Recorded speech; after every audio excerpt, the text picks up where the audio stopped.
Sir Jinky, mahalaga ba talaga ang NCAE? Kailangan ba talaga seryosohin? May effect pa to ba sa financial future ko? Nako, yan ang pag-uusapan natin. Hi there, this is Jinky Tan, your pambansang wealth coach. Ang NCAE po ay tinatawag na National Career Assessment Examination. Opo. Ang hindi po itong entrance exam, hindi rin to pass or fail. Ang purpose po nito ay matulungan ng mga estudyante na makita kung saan sila yung talagang kanilang natural strength, potential. Oo. Para hindi na masayang ang pagpasok nila sa kolehiyo, para malaman na talaga kung ano yung tamang career choices. Alam mo, ito yung pinakamahalaga siguro. Nung naalala ko, nung ako ay nag-college, wala kaming ganun eh. Kaya kung ano lang yung parang bakante, doon kami nag-e-enroll.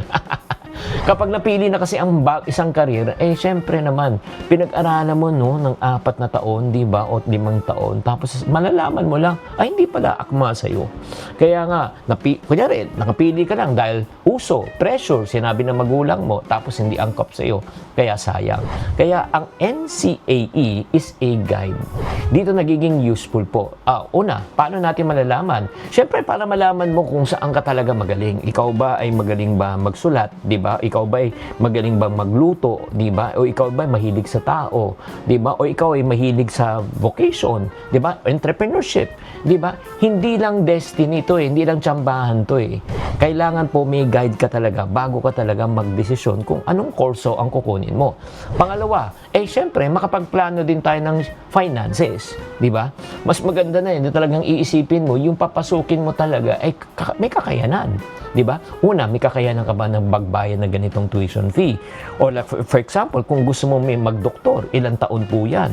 Di ba? May kakayanan ba tayo na sustentuhan yung pagdodoktor ng inyong anak? Okay, or ikaw mismo. And natanongin mo rin sana, yung papasukan mo, pagdating ba ng 5 taon, 10 taon, mahalaga pa ba?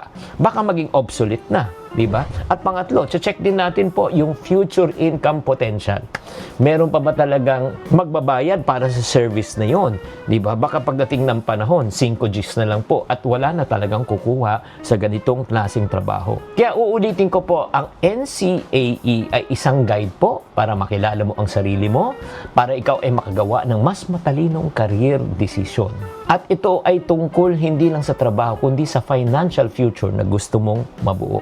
Kaya kung ikaw ay estudyante o magulang, tanungin mo sarili nyo, ikaw ba ay magte-take ng NCAE test para malaman mo kung ano ang nababagay sa iyo? Sana nakatulong po tong episode na ito. Tatandaan, tamang karunungan, tamang disiplina, ang susi sa pagyaman.